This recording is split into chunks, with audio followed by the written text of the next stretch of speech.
Yeah. She would really appreciate that, and we may again play it for her when she comes back sometime in January. Okay, and now a special treat. I think it's a special treat anyway. And the author has asked me to read it, so that's why it's a special treat for me too. Mary Hodson, who joined us not all that long ago, joined around the same time as Kathleen Phelan, actually, but she has been a tremendous member, and she has contributed in every fashion towards the group, and doing all the challenges and all the writing and the rest of it. And for Christmas, she has written a lovely piece called Christmas Eve. We sat around in the warm kitchen in the center of our home. The Stanley 8 was throwing out intense heat from the turf and sticks added by our father earlier in the evening. The turf was saved on the family bog in the summer and stored adjacent to the family home. The sticks were cut and blocked by our father, who had worked in the forestry throughout his working life. He recognized a good hardwood from the less efficient spruce. These harvested sticks were brought home by horse and cart throughout the spring and summer months, ensuring there was sufficient heating supplies for the winter. Having a glowing fire which offered solace and coziness was especially important at Christmas. The kitchen was decorated with homemade paper chains, blue, green, and red, streaming across the high ceiling. The small fir Christmas tree occupied its usual place in the corner. The multicolored glass bulbs placed on its delicate branches reflected the glowing flames emanating from the range. The kitchen had acquired its usual Christmas deep clean. The chair legs were scrubbed. The Sacred Heart, Our Lady, and Pope John the 23rd got a good dusting and a paint touch-up. The wallpapering, with its mosaic design interspersed with flowers, created a verdant ambience. The small wooden crib was placed with reverence on the windowsill. Abundant red-berried holly adorned the surround. The doors leading off to the kitchen, the doors leading off the kitchen to the bedrooms, bathroom, and back kitchen were painted. A 20-pound turkey had roamed around the farmyard a few days earlier, unaware of its fate. My father had wrung its neck and plucked it. Mother stuffed it ready for the oven. Our chores were finished. Christmas was a special time in our house. We counted the weeks in anticipation. Christmas Eve was especially significant. Santa was coming. We listened to the wireless most of the afternoon. We waited for our names to be called out by Santa, telling us that he was calling to our house in Carnock. I never remember our names being called out.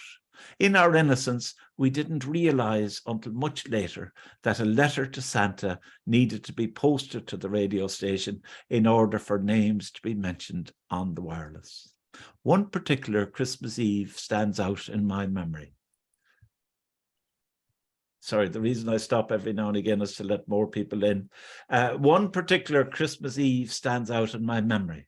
The house was a hive of busyness. The fire was continuously stoked. The smell of turf and sticks lingered. Outside, the smoke streamed upwards towards a clear, moonlit, starry night sky.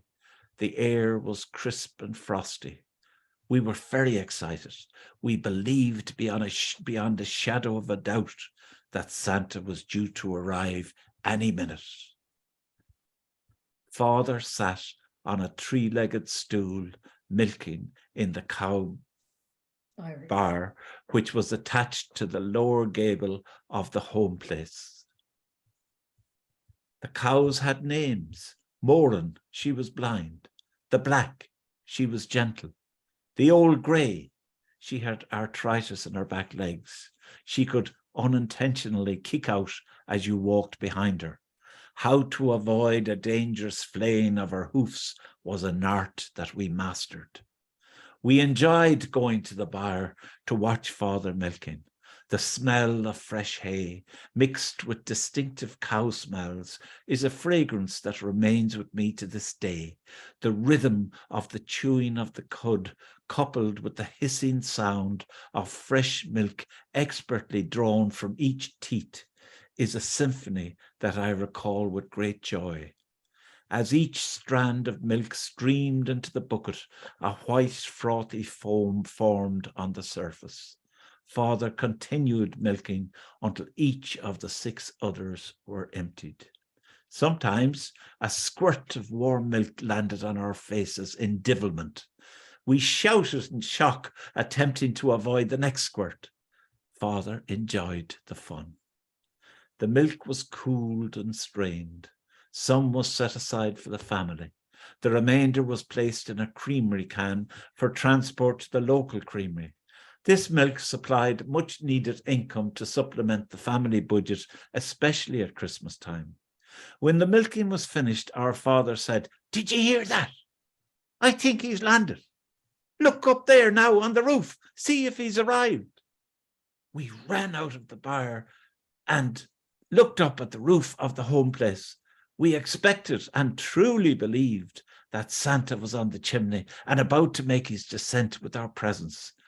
We stood motionless, with our eyes focused on the chimney pot, shivering with fear, expectation, and excitement. We were abruptly shaken out of our trance by our father emerging from the bar. Sure you weren't fast enough. You missed him. Go on now to the house and check in the room. I bet he has come. He's awfully quick, you know. We ran from the bar up to the kitchen and down to the lower room, our parents' bedroom. There, laid out in a row, were our presents, each neatly parcelled with our names.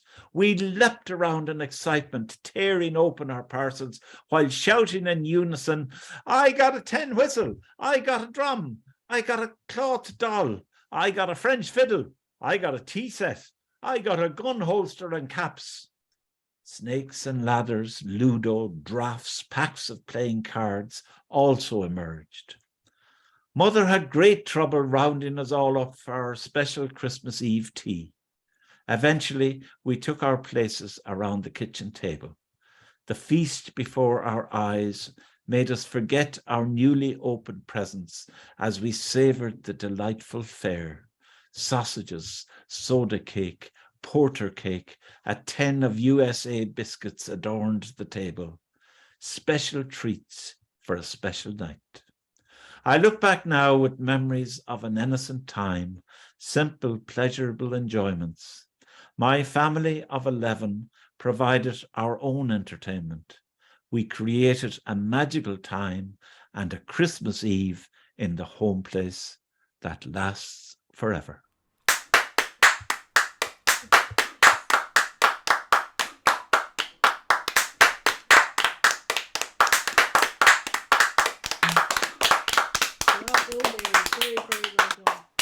Thank you. Lovely. Well done, Mary. Excellent, Lovely excellent. story. Yeah. Lovely. Well done, Mary. Beautiful. Let me see. Nola, anything to say? Oh, terrific, Mary. Well done. Well done. You know, oh gee, it's like a song. It's beautiful. Absolutely beautiful. Oh, really, really. The pictures and it just flows. And I loved the milking.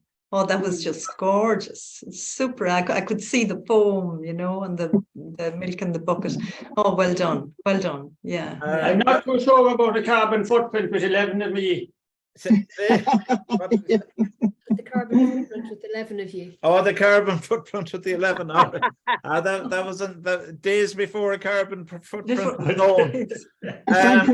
Frank, can I just say something? Just to say thanks very much for reading it out. Yeah.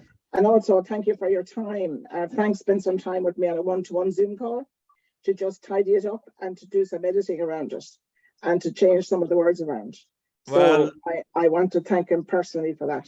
So, thank you. Mary, the raw material was very good to begin with. All I did was polish around the edges. Yeah, but I appreciated your time, definitely. Yeah, thank you. Thanks, Mary. Well done, Mary. I absolutely loved every word of it.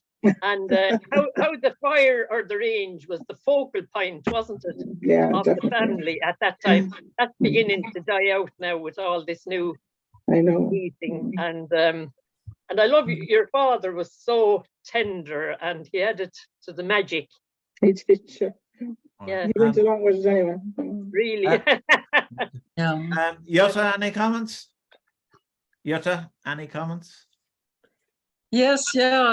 I was taken by the story right from the beginning, where you said you came into the warm kitchen in the center of the house. You know, the fact that the kitchen is warm, of course, but that it's also the center of the house. Yeah. Everything circles around the kitchen. I thought that was a wonderful opening and created the atmosphere which you kept up all the way through really beautifully. The milking scene was terrific, but also the meal that you had, and smells as well of the sticks and the turf burning. It was full of atmosphere, full of sounds and smells and feelings. Very, very well done, Mary. Lovely story. Thank you. Yeah. Okay, I'm sure Elizabeth, you want to say something to your friend? Yes. Yeah, beautiful piece, Mary. It's just so touching. So you telling the story. So it's very valid. It's a beautiful story, and I'm delighted Frank was able to spread the news. It's great. Okay. Listen, well done. Thank you. Thank you so much, Trina. Thank you. Yeah. Okay, all right. Now we'll move on. Thanks, Mary, and thanks for taking the time to work with me during the week as well. It was great. Geraldine has started writing again after a long time, and it's great that she has. And she has created a character called Aunt Bibi, who has gone down extremely well with everybody. And she's given us Aunt Bibi's Christmas.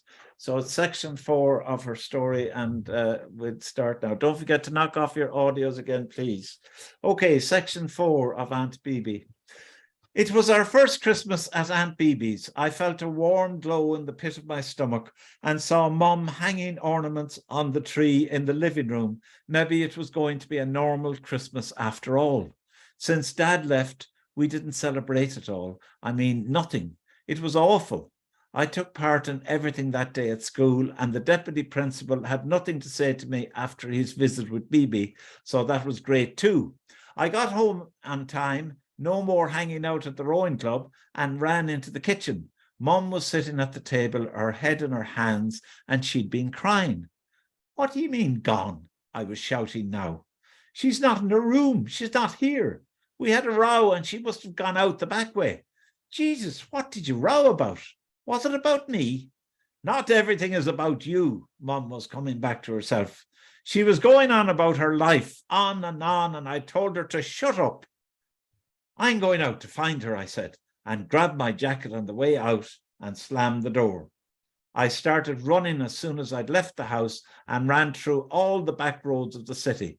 I got to the canal and ran both sides of it, I ran both sides of it in case she'd fallen in. Then I thought, maybe she's in a bar. She likes drinking, and started at the bars in Eyre Square. I wasn't brave enough to go in, but I peered through the window of O'Connell's until I realized some drunken people were laughing at me. I must have been a sight. My heart was pounding and my legs were like jelly, but nothing was going to stop me from finding Bibi. I ran through Shop Street until I came to the Latin Quarter. She'd like that, I thought, as I remember one day she said she'd studied Latin. The Christmas trees were on and everywhere looked like a Christmas card, all glowy and warm. Except for me, I was in full panic mode until I came to Nocton's. It was bright blue and yellow on the outside and a mural on the gable end, and I thought if she's anywhere, it's here. There were no windows, so I had to face up to it and go in. I heard her first in her posh voice, and then I went to the war in Albania, of all places. Her voice trailed off, and I realized that nobody was laughing at her. Instead, she had a captive audience, tourists mostly, and thank God she was not in her dressing gown. No, she was wearing one of those vintage coats, a bit too big for her, with a leopard skin print and high heels, shiny black ones. I glanced again to make sure she was actually wearing clothes underneath, because I'd never seen her in anything other than her dressing gown, and she was. Bibi, it's time to go home. I felt terribly grown up, and I made my way over to her. She was drunk, but not in the way she was at home. She was kind of laughing and funny. I took to the high stool. Boy, it was way past time. Sorry, I took to the high stool, boy. It was way past time. She kind of swooped her arm around with the glass, and the barman was gesturing at me for my ID. I helped her gingerly unravel herself from the high stool, and a tall American, one of her fans, said, "Boy, you have some auntie there. She's lived some life." When am I going to find out about it? I thought. Mum said nothing when I brought Bibi home, although I could see she was relieved. Our Christmas Day dinner followed the next day, and not one word was spoken between us, not even me. I was still exhausted from nearly losing Bibi and kind of mad at her too. Good old Bibi. And Bibi, Christmas Eve. As you can see, and you'll see throughout as the evening progresses, everybody has different memories of Christmas. Everybody writes slightly different bits and pieces, but it all mingles into a mood or an atmosphere. Now, that's our Aunt Bibi. Now, we had great news during the week. As I think I mentioned, is she there herself? She's got the starlight around her picture. You might see her there. This Anne Murray lady. She started out here as a humble postmistress, and now she's a renowned writer, no less, having been published in the paper of record, the Cork Examiner, the Evening Echo. Oh, and she's able to make it disappear, and she's able to make it appear, all changed from days of LSD or whatever. So we thought tonight that we'd give Anne a special tribute to go back to her postwoman days, and we thought that we would show you how Anne has contributed to Christmas Eve behind the scenes again. This is a behind the scenes view of Anne helping with Santa's post. Good girl, Anne.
I remember that sorting of us. I used to have nightmares, white letters. I was going to say, I bet you didn't know there was videos recording you at the time. No, I didn't. Now that Anne has become famous, I thought it best that we show one of her other writing pieces, because she mightn't allow us to publish it without a large fee next year. Richard, you want to get onto her?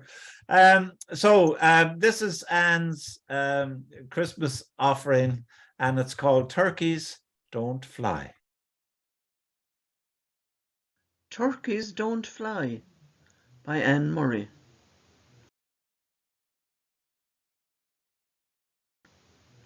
When Jen graduated from college, with a degree in commerce and Spanish. She wanted to improve her spoken Spanish before she looked for a real job. She got a job managing a small bar in Barcelona. What better place to get into conversation with people of differing opinions and backgrounds and improve her spoken Spanish? She was an only daughter and always spent Christmas at home in Cork with her parents. There would be no hope of making it home this year, the busiest time of the year in any bar. Why don't both of you come to Barcelona for Christmas? At first Val and Car resisted. They would miss their home comforts, their friends, the familiar hustle and bustle of Cork City, the Christmas dinner, the turkey and ham. As they let the idea sink in, they began to think, why not? They could still have the traditional dinner in Barcelona, washed down with the finest Spanish wine. Maybe even a dip in the sea before dinner, and an aperitif in the sunshine by the beach. They booked their tickets and began to look forward excitedly to the trip. It would be a novelty to have a pint of Guinness in a bar on Christmas Day. Jill was making arrangements in Barcelona. Her first time hosting her parents, she wanted everything to be perfect. They were expecting the traditional Irish Christmas dinner of turkey and ham. That was the problem. Turkey wasn't traditional in Spain. Not a turkey to be had. No problem, says Ka. I'll bring one with us. It will be cold in a checked-in bag in the hold of the plane. They cushioned the turkey between the beach towels and their summer clothes. Throw in 5 or 6 golden wonders as well. You never get a good flowery spud in Spain. Ka put the piece of ham in her carry-on bag. On landing in Barcelona, they made their way to the baggage reclaim. They were excited to meet with Jill again and hear all about her new life in Spain. Their bag was one of the first to emerge from the carousel. It was easy to spot as Ka had tied the Cork colours to the handle. Grabbing the bag, they rushed to the bus stop, and before too long they were in Catalonia Square, marvelling at the sight of the enormous Christmas tree and the magnificent lighting expanse of Las Ramblas, spreading out before them all the way to the port. The first thing we must do is to get the turkey out of the case, says Ka, when they arrived at Jill's apartment. Will we cook it this evening or will we wait till tomorrow morning? She opened the bag, and the clothes didn't look familiar. Where's the turkey? Horror of horrors, it was the wrong case. A fast taxi ride back to the airport, where the distraught owner of the case was waiting. There was no trace of their case. The helpful security person assured them that the baggage would be delivered to the address on the case within the week. The only address and phone number on their case was the Cork one. Not much use for Christmas dinner in Barcelona. They booked a restaurant for the next day. It was the best of both worlds, no cooking and sunshine. As they celebrated with a glass of Prosecco, relaxing by the beach, they heard a rumble overhead. Look up, says Val. It's Aer Lingus, carrying our turkey back to Cork. And they say turkeys don't fly. Very good, Anne. You might send that one into the turkey grammar. It's a good story, Anne. Is it true? It is actually. And this video will give you some idea of how Mugsy has settled in. You have to listen carefully because Mugsy will talk to you as well. And this is Mugsy in Kilkenny.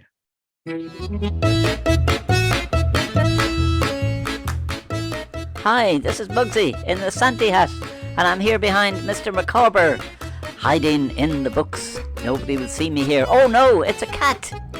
Miss Dresden, time for tea. What's that reindeer doing on top of me? Oh, sleepy bears. Time for a wash. Suds. Reindeer, I'm here. Oh, a little nap before we go on, and turn you to drink it would. Here I am getting ready for bed. I must read the 1001 books after I dry my hair. Oh, I hope that teddy is safe. I'm just hanging around on a door here. I hope this teddy is safe. Oh, it's the cat again. Look where I'm put, into the rubbish. I'm all upside down. I could play poker. Oh, can you see me? Here I am in a glass garden, joining Microsoft 365, and look at me in the stable in Bethlehem. Happy Christmas, everyone. Time for my bath.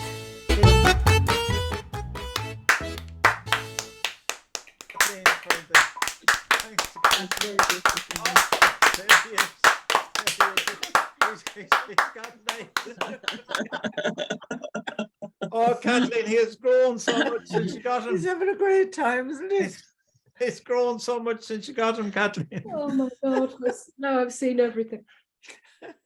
Okay, this is called A Christmas Party. It's a one-act play. I think it's Joanne's first effort at writing a play, a dialogue, and so on. The cups of coffee were supplied by Right On, so there'll be a bill going in for those. And by Joanne Dowling. So it's a one-act play. The characters are Mary and Karen. And it's a busy day on a Sunday in December. The sound of voices, music, dishes clattering, and the till beeping can be heard in the background. The two friends are sipping coffee. It's so good to see you. I'm so glad you're feeling better. Yeah, I was really looking forward to it. The most important night of the year for our firm, and I had to get a tummy bug. Pity. They were all there, all the managers and middle managers, all crowding around David Green as usual. Of course. He looked fab, I have to say, pristine in a Savile Row suit. His wife, was she there? Of course. She was there at his side most of the night. And what did she wear? A pink trouser suit. Jesus, wouldn't you think she'd wear a dress like the rest of us? Yeah, I have to say, the dresses were amazing. It was like a fashion show, Karen. You would have loved it. You would plan to wear the red, right? The one with the V going down the back and the V in front, showing just the right amount of cleavage. You wouldn't want those guys in finance looking down your chest all night. Carry on. We had drinks in the foyer. I think the wine was a Pinot. Anyway, you know what it's like. After two or three glasses, who cares what the fuck it is? Right. When the time came to go into the dining room, there was a bit of a stampede towards the door. I was trying to find my name on the A4 sheet when I saw Jamie waving from one of the tables and beckoning me over. I was surprised to see him there without you. Why didn't you tell me when we talked on the phone? Oh, I wanted it to be a surprise. It was definitely that. Of course, I was delighted to see him. A night like that can be very long when you're without a partner. Sit beside the wrong person, beside a more infinity, for instance, or a poricule, and you're doomed. Do you remember last year? And Maura going on about her bald Seamus being selected for the role in Minors. Yawn, yawn. Oh, yeah, I remember. She obviously knew about the breakup because she sympathized with me. Bitch. She probably pitied me because I don't have a Seamus of my own. Who cares what she thinks? And Mary, you're a young woman, for Christ's sake. You'll meet someone else. Right. Look, what the hell? I'm only 35. Fuck the bitch and her weird eyebrows and that dress she wore that smelled of mothballs and baby vomit. All right, back to the party. Leave nothing out. Oh, well, you know how at the table you kind of talk to everyone around you at the beginning of the meal.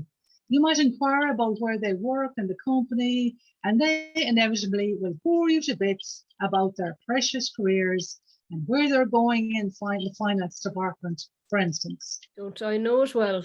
Well, last night was no different. Julie Cunningham sat opposite me and talked of nothing other than being a project manager. For fuck's sake, consumed by the whole career thing. She babbled on about where she'll be in 5 years' time. Jesus, 5 years. I can't think past the next 5 minutes. She would have driven you nuts.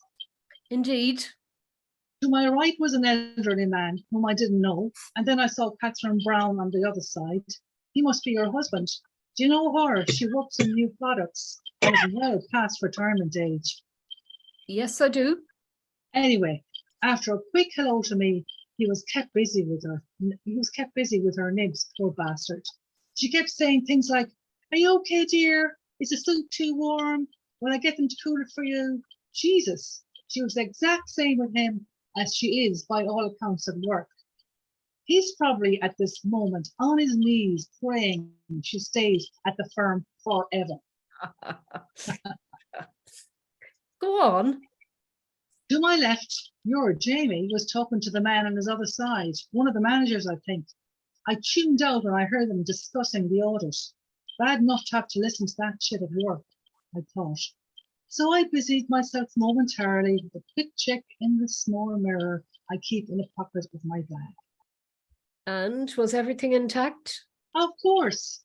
Face unravaged after the wine and soup, hair in place, lipstick fading, but still there. Nice. So by then we were on the main course. I had the turkey and ham. It came with all the accompaniments. The stuffing, the gravy, nuked and roast potatoes. I had to go easy, Karen, as the dress barely fitted me.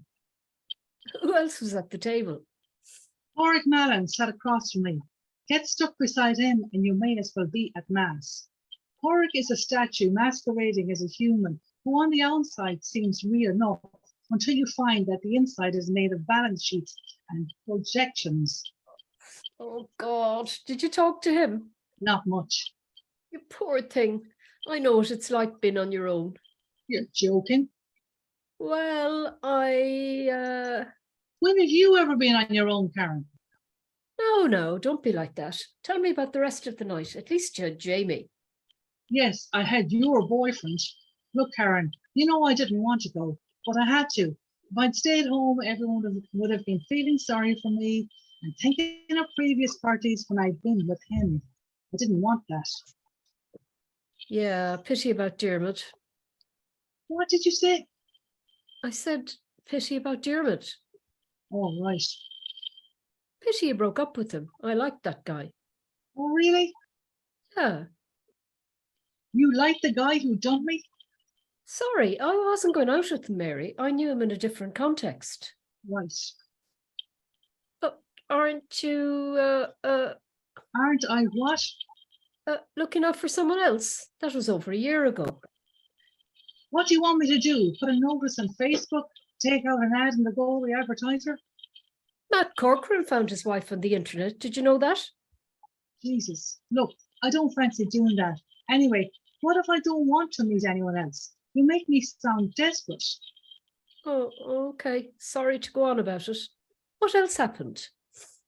Well, I can't remember all of it. Were there speeches? Oh, yes.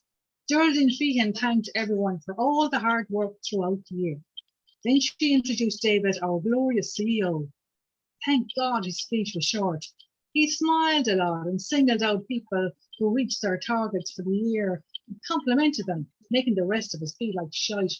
And then we were on our feet, clapping the great and the good, and sitting down and standing up again for more speeches. We went on and on, Karen. Be grateful you weren't there for that. I am. By then, I knew I had drunk too much and was thinking of going home. What? And missed the dancing? That's what Jamie said. He said he'd meet me in the ballroom. He said he'd give me a dance. And did he? Yes. Tell me all. Well, the dance floor was full of people. The band, a group of guys in their middle to late years, was encouraging people to go up on stage and sing. It didn't take long for Tom Broderick to be waving his hand and volunteering to be the first. Karen, oh my God, he sang Lion Eyes and his voice sounded like a block of wood being sawed. Later, Aisling John did Blanket on the Ground. Imagine, Blanket on the Ground in this day and age. Go on. I danced with some of the guys in new products. It was fun. They're really sound. Sometimes a whole group of us were on the floor. Some of them have girlfriends. Some of them have girlfriends we know kind of vaguely. Who are they? Who are they again? Oh yeah, Eileen Fitz something and Maureen something. Eileen Fitzgerald and Maureen Phelan. If so, they're sound. Yes, yes. Anyway, I talked to them for a while. They got me a drink. And where was Jamie? Did he dance with you? Yes, didn't he tell you? I haven't seen him. He's probably sleeping it off. Anyway, what happened next? I felt a bit off. I can't remember a lot of what happened. Jamie insisted on bringing me outside for some fresh air. So we collected our coats from the girl at the desk and went out to the garden at the back. There were tables on a patio. Of course there was no one there, it being so cold. All the trees were decorated for Christmas. Some of them had fake snow. The lights going on and off made it seem no different than the ballroom. It all seemed a bit unreal, like I was dreaming the whole thing. Really? I sat on one of the benches for a while to try and calm my head and sober up. I had drunk too much. And Jamie? He was going on about what a wonderful person I was and how any man would be glad to have me. Ah, sure, wasn't he only trying to make you feel better? Go on. You need to know that I didn't mean for any of it to happen. One thing followed another. He was the one who took the initiative, not me. What do you mean? Oh, why weren't you there? If you were, none of it would have happened. None of what would have happened? We came to the end of the garden, and I remember Jamie trying to open these French doors. When we got in, inside there was a couch, and he led me over, and we sat down. And was it just the two of you? Yes. And then what happened? I know there's more. Oh God, I'm so sorry. We what? We. You? Oh my God, did you? Please tell me you didn't. Yes. You had sex with my boyfriend. I'm trying to come clean and tell you the truth. Oh my God, what have you done? What about what he has done? Do you know what, Mary? You do sound desperate. I'm sorry, Karen. Please forgive me for the sake of our friendship. What friendship? You and I have known each other since school. You only know this guy a couple of weeks. He can't have meant that much to you. But can't you see? You were the one who meant that much to me. Oh, yes, look, I had too much to drink. Can't you try and understand? Now I see it all before me. You probably guessed that I hadn't seen Jamie yet. You knew he'd be sleeping it off. So you insisted on seeing me first thing so that you could get your version into my head first. Isn't that right, Mary? No, yes, maybe. Look, let's go out tonight, just the two of us, like old times. Let's have a drink, Karen, and try and put this behind us. Tell me what I can do to make it up to you. I'll tell you what you can do. I'll do anything. Don't ring or text me. Don't look at me at work. Don't sit beside me in the canteen. Just pretend I'm not there. You got it? That's what you can do. But you're my best friend, Karen. But you forgot all about that at the party, didn't you? What happened to our friendship then? Why wasn't it at the forefront of your mind back then? We're only talking about a few hours ago, Mary. I'm sorry. I thought you didn't care all that much for Aunt Jamie. That's not the point. Don't you get it at all? He just seemed like my partner with you not there, a friendly partner, someone standing in for you. But then things got out of hand. Of course I fucked up. Of course I did. He was not my partner. I don't have one. I might never have one. But I thought I had a good friend. I thought you would understand because we are friends, Karen. But I see now that I presumed too much. I see that you, like all the rest, have had enough of me. So I finish it off, right? So Karen comes to her feet and heads towards the door. The end. Sorry. Karen, it's a bit dark for Christmas. Oh my God. What? everybody's attention anyway, that's for sure. That's the ghost of Christmas party. Okay. Well done, Joanne. Now- I enjoyed being Karen. Yeah. Okay, Yeah. now Thank you. to get us back firmly in the festive mood, we now have a rendition of Jingle Bells, and you might recognize some of the singers. Hopefully you will.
Sure you recognize some people.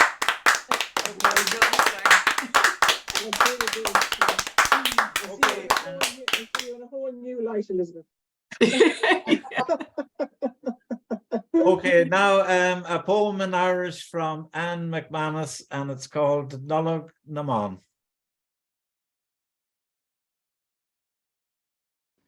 Nollaig na Mán, Anne McManus. Tránóna an dara lá déag na nollaig, múcam an cuineal don uair dearnach. Buíochas I mo chrí, ag gaol an féin, go merimid beo an am seo arís. Na idirléhananta sin, bíonn siad mar tréimh sa scíthe, nuair a téann an sean bliain amach mar tíide ag tuileadh, agus tagann an ath bliain isteach go ciúin ins mo thuiscint.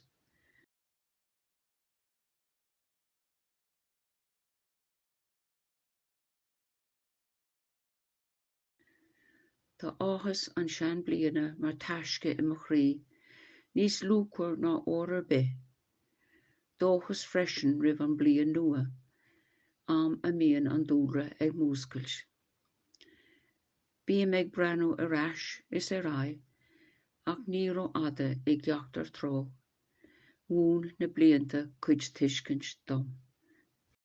Yeah. On the evening of the 12th day of Christmas, I quenched the candle for the last time, gratitude in my heart, and praying to myself that we all may be alive this time next year.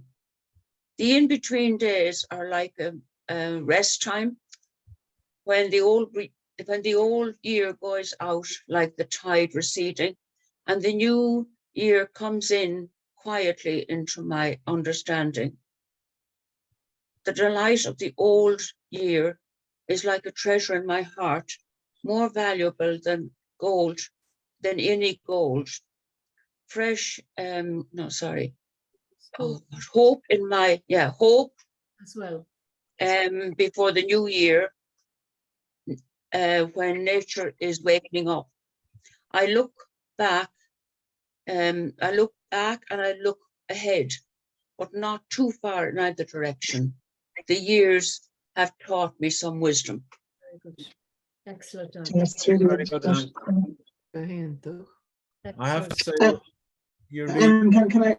Yeah, I was just going to say, and well, I understood some of the words. I wouldn't be a fluent Irish speaker by any stretch of the imagination, but the way you read it in Irish, your voice is just so lovely that it makes you really love the language. Do you know what I mean? You'd listen to it and you didn't understand it, but you love listening to your voice. It's really, really lovely. Yeah. Thank you.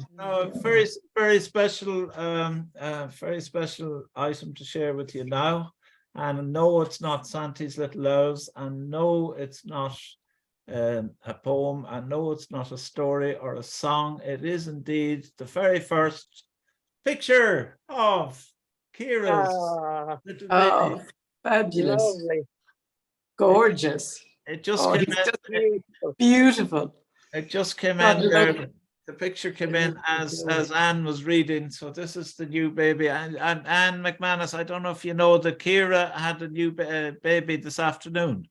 Oh, I didn't know that. Oh, lovely. So we're calling him the first right-on baby. Yeah. Kira said he was born with a pen in his hand, and that's it. Oh, isn't that lovely? We should expect the first installment soon. Yeah. Yeah. It's going to be called My Life as Seamus's Grandchild. James very kindly submitted a number of Christmas poems, and we managed to get them all sorted. And again, thanks to Anne Murray, as you can well imagine, for the photographs and so on. So this poem by James Conway called A Go.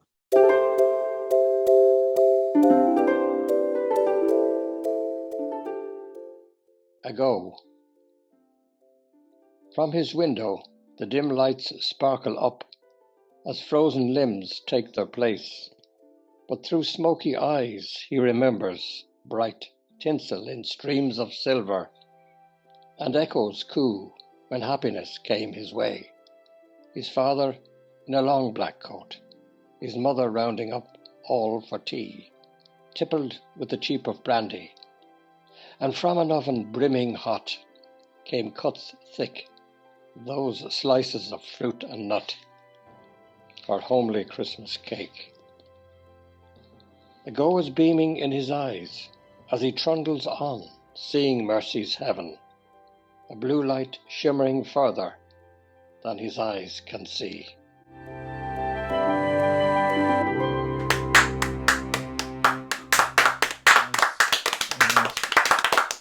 Thank you. Now,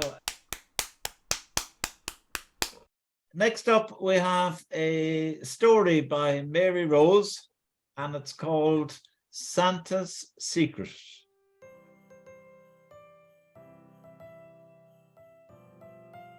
Santa's Secret, Mary Rose Tobin. The little girl loved her daddy more than anyone else in the world. He loved her too, she knew. He didn't tell her in so many words, but he picked her up and swung her around, sang songs to her, and told her special stories. He helped her with her homework, and some nights when he wasn't tired, he put her to bed. They were her favourite times, when he said her prayers with her, making a joke of them and warning her not to tell her mother. No need for the warning. She'd never tell on her daddy. She knew he preferred her to her little brothers and sisters, probably because she got there before them. "How's my firstborn?" he would inquire when he came home in the evenings. If Daddy was tired, it was different. Sometimes he came home from work with a peculiar smell, and his face looked funny, especially his eyes. On those occasions, being tired made him cross. Everyone had to go to bed quickly and quietly. Mum's face got sad. If you sneaked out and listened at the banisters, you might hear loud voices downstairs that gave you a strange feeling in your stomach. These things happened when he was bad tired. But there was good tired too. Nights when Daddy would bring sweets home. He would tell everyone they could stay up past their bedtime. He would listen to records, and the children would all join in and sing with him. Sometimes they would dance. Everyone except Mum. She always just wanted him to have his tea and go to bed. The little girl was 8 now, and she was so looking forward to Christmas. Everyone, even Daddy, helped to put the tree up. The house looked like a fairy kingdom with all the tinsel and decorations. And she had been so good, helping Mum any time she was asked and being kind to her brothers and sisters. Santa would definitely come this year and bring her everything she asked for in the letter she posted up the chimney all those weeks ago. She woke up on Christmas Eve sick with excitement. all day the house seemed giddy. There were Christmas carols on the radio, Christmas aromas, puddings being boiled, turkey being stuffed, filled the house. Even Daddy was helping. He loved making the sherry trifle. Santa Claus was on the radio, broadcasting from the North Pole, and everyone listened intently in between songs. Maybe this year he would read out the family's letter. And then Santa was actually leaving the North Pole to come here. The house was full of fuss, excitement, and anticipation. It was magic, pure magic. She hoped and hoped Daddy would not be tired when he got home. But as soon as he turned the key in the front door, she knew that he was, and it was bad tired. She was on the sitting room floor in front of the fire when he came in after his tea. It was late, and the other children had already been put to bed. She had been allowed to stay up. She had a big job to do. She had to make sure that there was a glass of milk and a piece of Christmas cake left on the sideboard for Santa.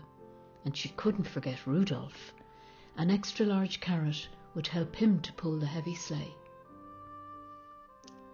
"What are you doing in here all on your own?" Daddy asked in his strange, tired voice. He sat into the armchair and she went over to sit in his lap. "I was just thinking about Santa and hoping the fire wouldn't hurt him when he comes down the chimney tonight," she whispered. The funny, tired voice said, "You know you're my best girl." "I do, Daddy," she answered. "And you know I think you're a very smart girl." "I do, Daddy." "Well then, tell me this," he said. "How could a great big girl of 8 years old believe—" And he whispered the secret of generations. She looked at him, aghast. "It's not true, Daddy. It can't be true." The biggest lump imaginable formed in the little girl's throat. Her eyes welled up. She couldn't look at Daddy or stay in the room any longer.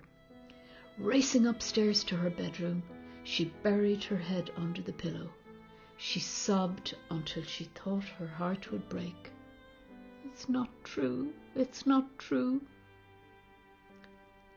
Later, Mum came to tuck her in and say her prayers. The child's red, swollen face told its own tale. "What on earth happened?" Mum asked, frightened to see the child so distressed. Between snuffles and sobs and hiccups, the story came out. Mum remained quiet for a minute. She stroked the little girl's forehead and, with a tissue, helped to wipe the tears from her eyes. "You know," she said, "when your father was a little boy—" "Daddy was a little boy?" the girl asked. "Oh yes," said Mum with a smile. "When your daddy was a little boy, he had nobody to love him. He was sent away from his own mammy and daddy because times were hard. Things were different back then." The little girl didn't really understand, but she nodded and sobbed a little less. "So, your daddy made a promise that he would always love his own children and do his very best for them." The little girl frowned. "The reason he said what he said tonight," Mum continued, "is that he was afraid you loved Santa more than you loved him. He was just a bit jealous of Santa Claus." The little girl's mind was churning. "Now, close your eyes and go to sleep," Mum whispered. "And in the morning, don't say anything about this to your brothers and sisters." Mum kissed the little girl, tucked the blanket around her and said, "Good night, my little angel." Raised voices could be heard from downstairs as the child fell into an exhausted slumber. Christmas never had quite the same magic again.